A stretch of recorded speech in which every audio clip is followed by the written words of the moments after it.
nih kena asyik harap kami anda kain apa ya lakukan lah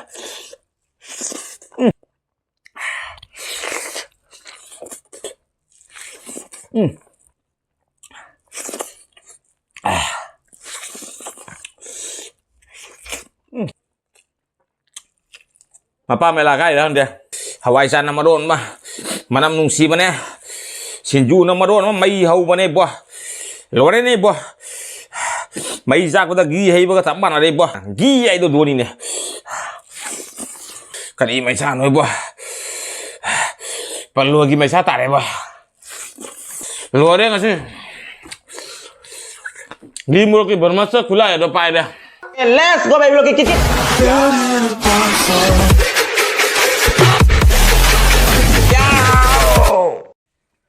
Hai maya kita matang sih no video pudula saya ngasih kali matang sana itu maya yang tapi nasi kita matang makan sih tahu jadi kok asik kau ini kan oleh jadi kerja di Hawaijar Chagempomba oleh jadi asik Omlette oleh jadi asik Sinju oleh jadi ngasih Sinju saya mana masih Sinju ni kok asik kau ini kan oleh jadi kau ini karum long saya nih betul Yongchak kangau oleh jadi ngasih Sinju sini mana tak kayak jauh deh kau ikai tapi jauh deh kau di toning kau jauh deh kau dia kau ini awak padu jauh deh domain tahu raga mana masih yang puncal laga tahu na Sinju masih oleh jadi Sinju saya na koi nei na mayam uraroi koi lap to ni gok sina nalle lap to ni gok soi ba khara wa lai na soi dre pum sara ga na ge sig ka no gi koi local ye room gi koi gi kari ase je room ja kai no di nganu gi room gi omlet ma jare sig na kai no lai jare kari adi Hawaijar Chagempomba tare Hawaijar Chagempomba se mahi yaw dre kang na ngau bai ngau hrai tare aina happy masan miam siga tawra dum thong poda mahi ga loi napsan ga nap kharam loi nap pasu kang ngau mai pore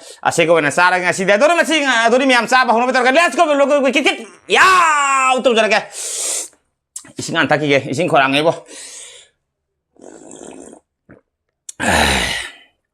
ising khorang ngi na wang ang ba loi soi gare bo adu maya jana ra si ka tawdu no inhamda matam ni na upai leitre walang thara maya na wara ura bani inhamda hai raga fajana walang hi bo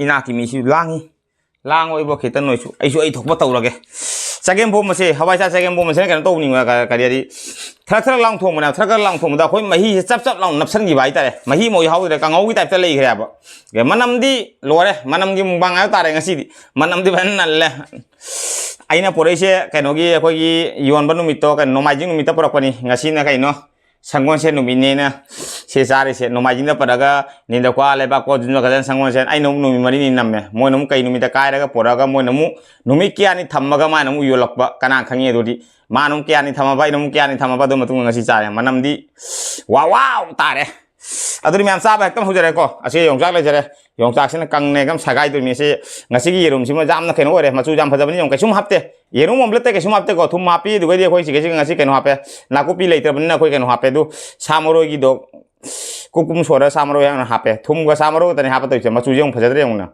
machu habran to bani se local yerum ai do nganu gi yerum ni ai nganu yerum jam pam ya ba olang masih nganu yerum jo sarak turom ni hayang si sarak turom nganu marum hai tare yerum ka hai ro hajang ni lete du se ka ngau ran to re du Hawaijar se nap phare abra nap law re ba nap law ba se hau se mahi yaw bu do hau te su ai nu khara pam da bai tai ase na khara phare Hawaijar Chagempomba se sa khai na pro ke to mani do yerum jaw ba se ga jat re ba nga le to ba ngasi nga ro saning dre ha do na yerum se wen to re ge bora su hoi matam su leitre bora haudre asmai num sara ge nong badok su shortcut ra chasan no phaya ba adur me am sa ba no metro ge let's go lo ke kit ya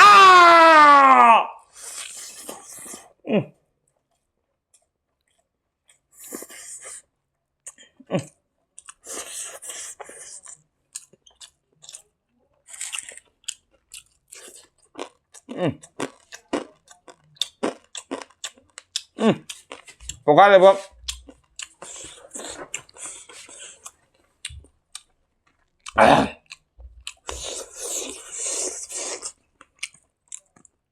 hảo đi mày đi cái thằng này càng ấu cái tập này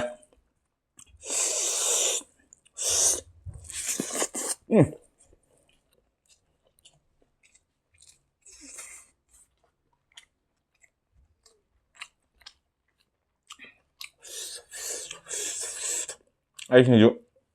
Là qual là.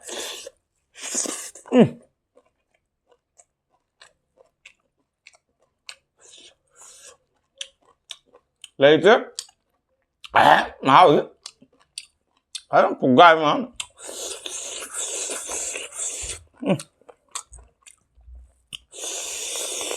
Sai đấy. Sinju phải một sai đấy. Ghi một mình này cái này nè. Ghi một cái đuôi để coi cái một sang bị hay ta đấy. Cái số một đi cái coi xong rồi. À đâu có tao này cái đấy.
Mahal di mana buka deh bos yang mana gua.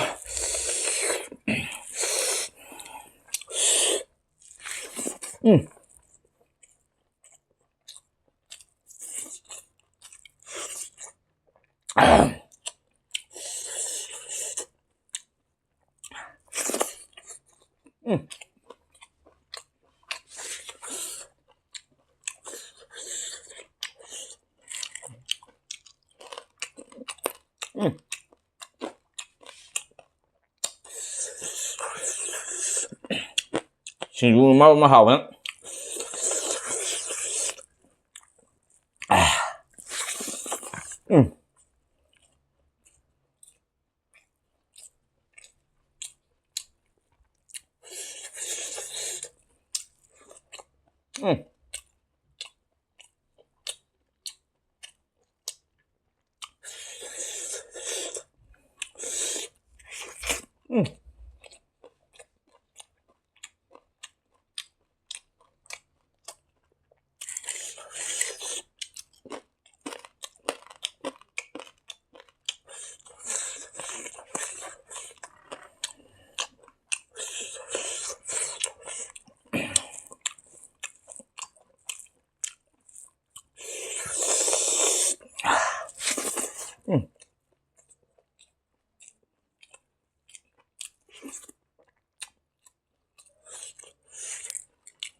Phải rất là hảo đấy.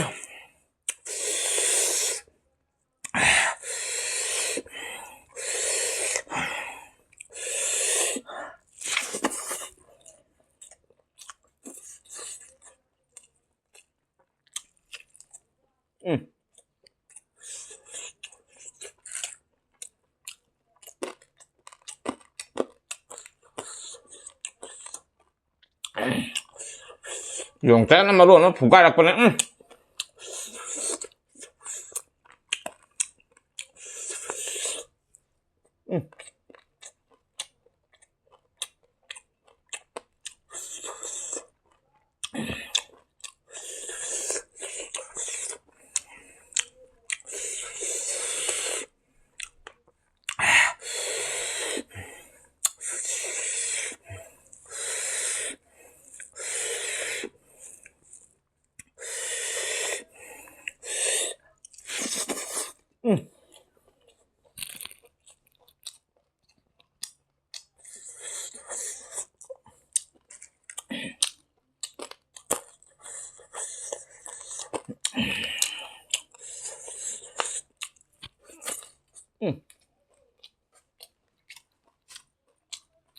lấy thế bơ mà hao đấy phải đến khung cây mà hao như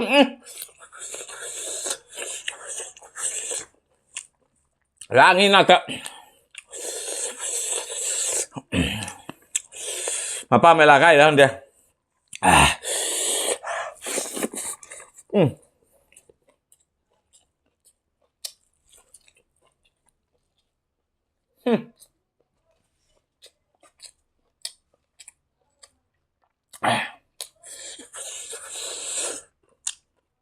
Sinju kan may kape ya.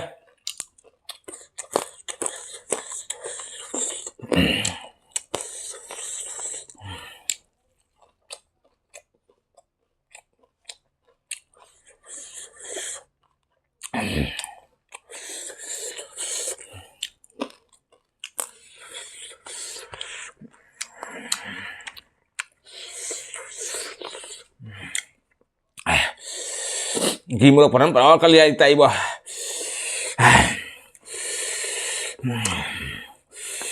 Sinju ta apa budak? Fugai bo ngam bani bo. Hawaijar nama ron mah. Manam nungsi mana? Sinju nama ron mah mai hau mana bo. Lore ni bo. Mai jak pada gi hai bo ka tamban are bo. Ai gi murok ani kali hau dia akom pura ke tau bani sa bagi nate so tau bagi ada pura na pura tre phan sai he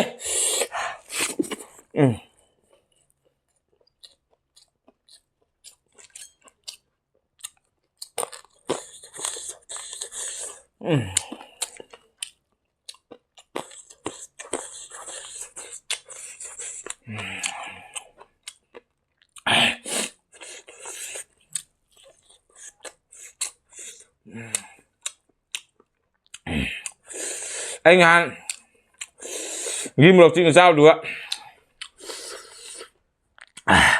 ghim một hai nu u một hai ba nó mẹ em hai đẹp à tôi làm môi ta tại những bài ta lại ghim một năm u một năm này nè ở đâu ngasih pura cái tàu ba sige sige mà nổi selu sige khang ya ba sang một rồi nè phải chăng mày hầu gì bo ghim một gì bo u một taraga ghim một mà cái bản nào vậy à tôi đi xíu này khang nghe gimuro kaya na gi ay do doni ne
Sinju ka Hawaijar Chagempomba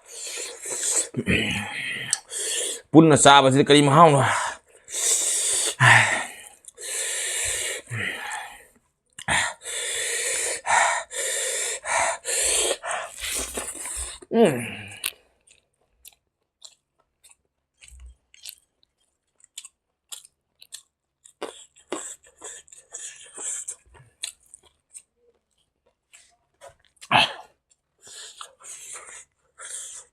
Sinju berang sa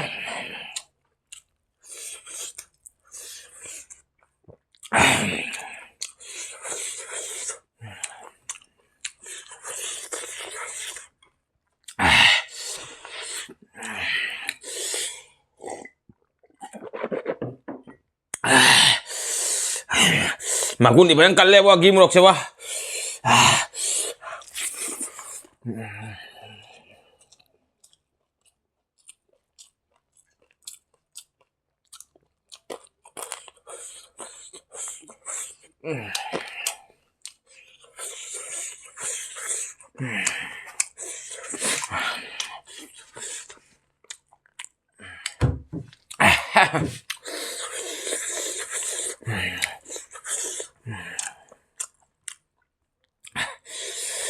Kali mai sa noi buah. Perlu lagi mai sa tare buah.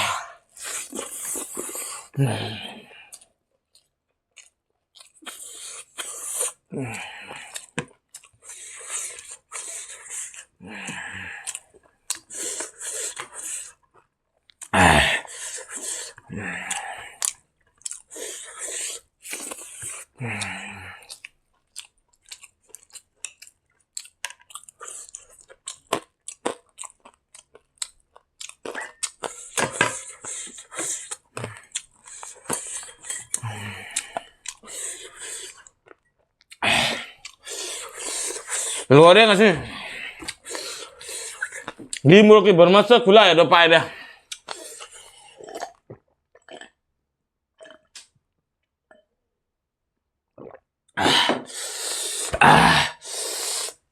Oi mah. Luarnya he.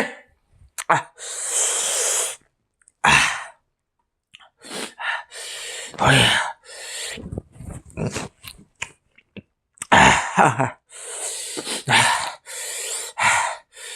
Aduh, mít mày luôn rồi.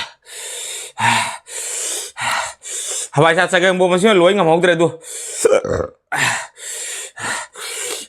Asal lo sanggara. Yongchak lo dah. Sinju ka Hawaijar sih, tau dah punjat laga Sinju nih, ekdom nambah ho rah bah. Aduh, memang sab sulung nama tak kita video lo, channel betul ka video ini, menganu ada kali like, share, comment, tombol kau bikin channel sini, Yongchak by sinap sih, like channel sih, subscribe to betul na bel, kau keteng lalu kau bikin aduh, ini songki menate, nggak gini betul, kamu di keteng nih, kenapa? Aduh, itu mukta channel subscribe to betul na bel, kau keteng lalu kau bikin hari yang leceh besi, sister berkata, memang wali kali terbebung tak kecari, memang manusia itu lagi video sih bu, sasar lalu kerasi atau bu, asyik harga kami anda kain apa ya salah tu lagi ngasih bebung sudah kena itu lalu ngasih di bye bye saya nggak bisa tuh miko, mayam nak kacung tau mau ke, mayam no bye bye.